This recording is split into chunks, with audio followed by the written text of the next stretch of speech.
Hello everyone, welcome to Analog IS Current Affair Analysis for 8th August 2020, and these are the articles we'll be dealing today. The first article for the day is taken from the Hindu and it is titled Alert Amid Uncertainty. So this is regarding the recent framework or the bi-monthly policy that RBI has come up with. So what did RBI say with respect to the state of economy? So this is the focus of this article.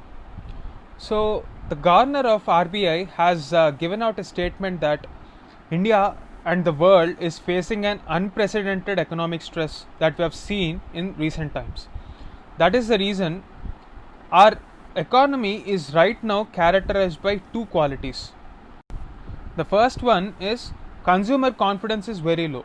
For example, say a household wants to take a loan to purchase a house and they are not sure whether they can meet that targets or the monthly EMI payments in the near future consistently, owing to the stress that our economy is under. This pandemic has shaken the foundation of even the most skillful employees because they are not sure about the future of their companies and jobs. So this brings us to the second point. How would the consumer view at future?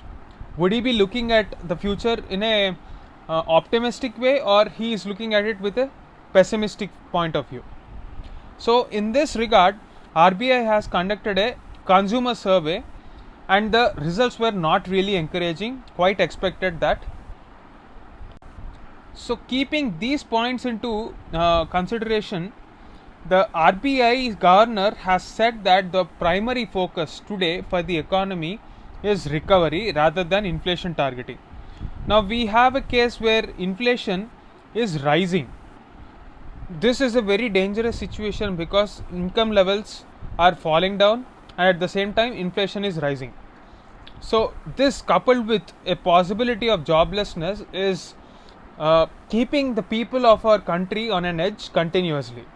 So what should RBI do from its end to ensure that consumer confidence is built up and the future brings about certain sense of economic activity? That will be possible only when there is confidence in the economy and there is certain amount of certainty. Now it is quite possible that without a vaccine in the near future, the economic status of our country cannot be predicted exactly. So in this context, in this background, what are the steps taken by RBI? But RBI is also facing another issue in the form of rising inflation, especially with respect to prices of food. So the Monetary Policy Committee that was formed with the sole objective of maintaining this inflation targets in the range of 2 to 6% has said that the inflation rates are likely to stay above the normal level and RBI has no plans to adjust the repo rate. So RBI has been having two choices in front of it. One is to ensure recovery, the other one is adjusting the repo rate or increasing the repo rate to handle inflation. Now the prices of food are very volatile. They change from week to week and fortnight to fortnight depending upon the productivity. So as the governor has himself said that the focus is now on recovery. So ensuring liquidity at a very cheap rate is essential for our economic recovery. So RBI has reiterated its stance that they are not going to change repo rates for a very long time to come. The reason is we don't have a vaccine yet, and without a vaccine there is no consumer confidence and the future is very uncertain. The least that is in their control is to choose between inflation and repo rate, and the government has decided that they have to ensure to keep the repo rate low so that there is economic activity.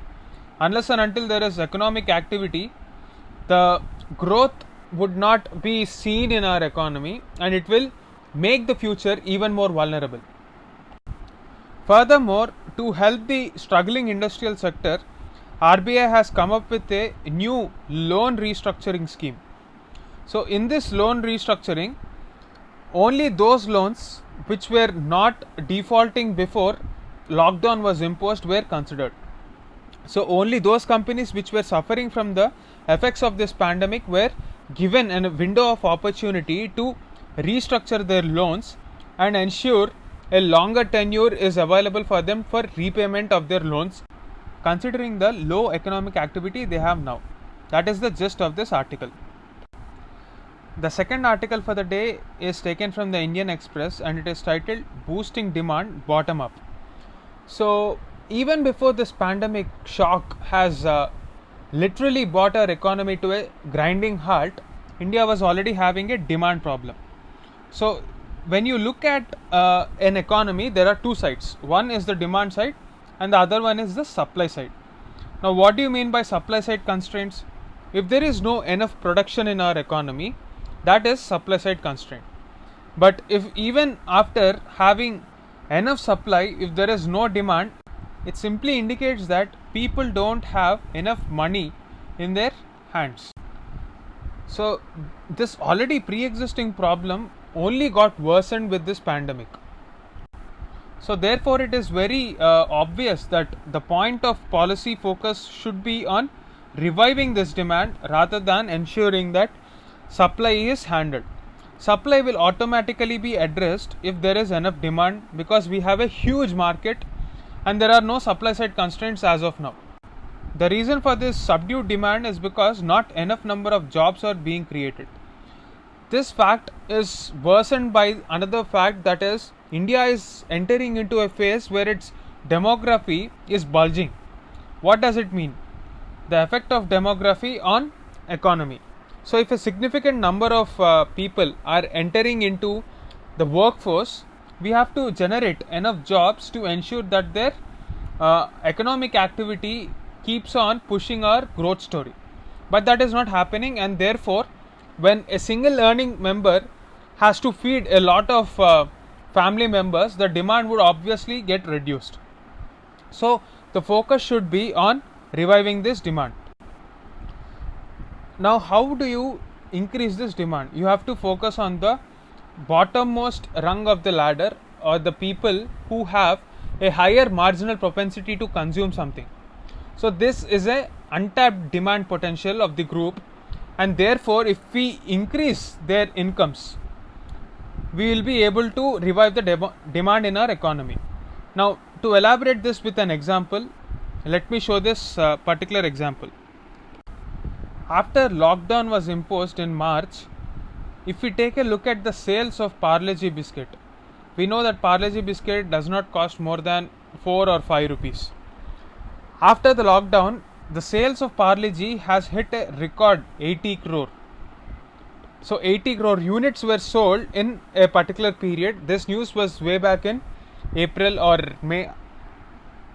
So what does this tell you about the story of demand?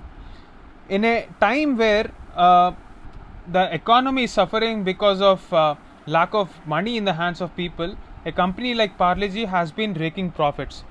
The simple reason is it is very affordable and people can afford to buy something. So when affordability is not in our hands, the only thing that we can do is raise the demand. So if we increase the demand, the lower rung of the population will increase their consumption to the tune possible.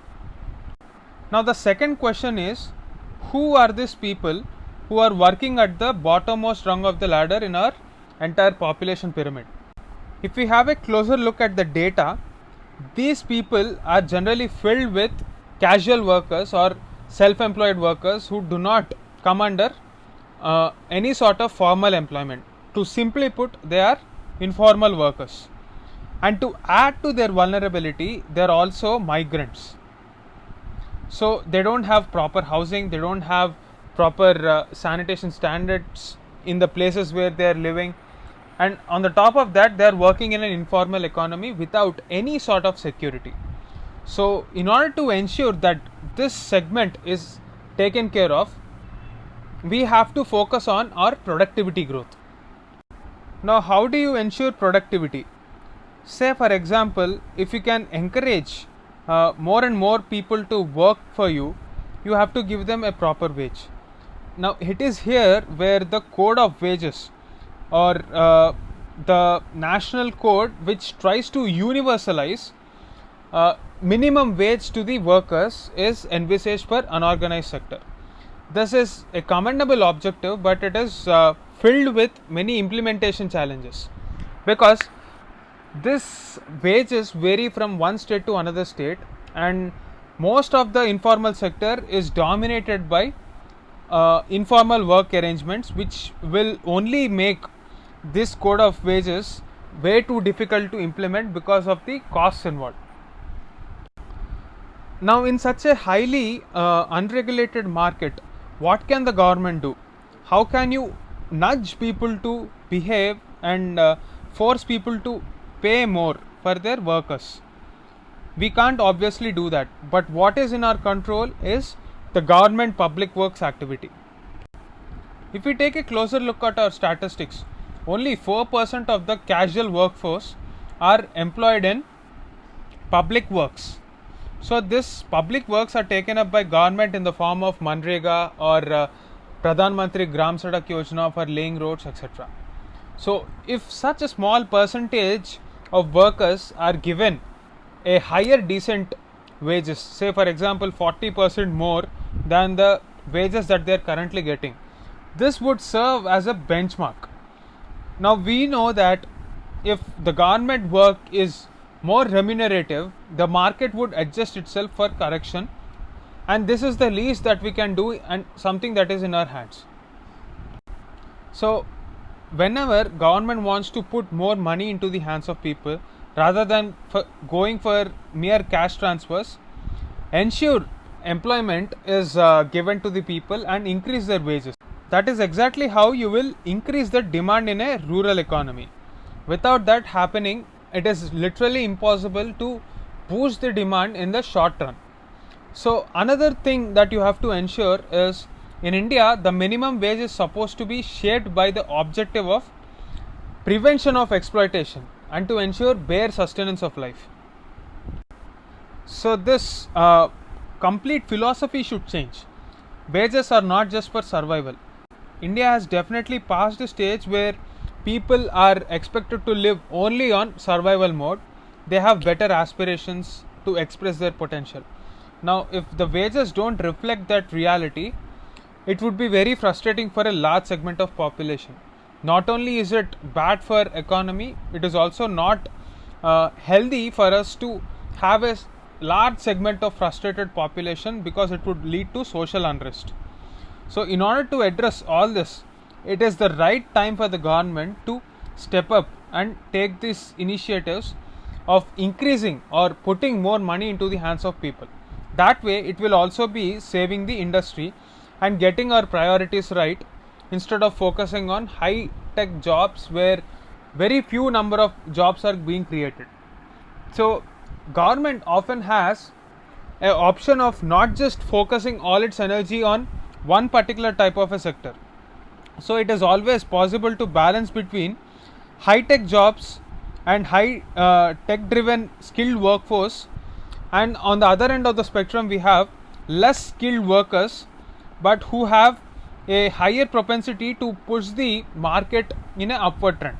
So by putting more money into the hands of these people, we will be in a much better position. That is the key argument in this article. That's it for the day. Thank you.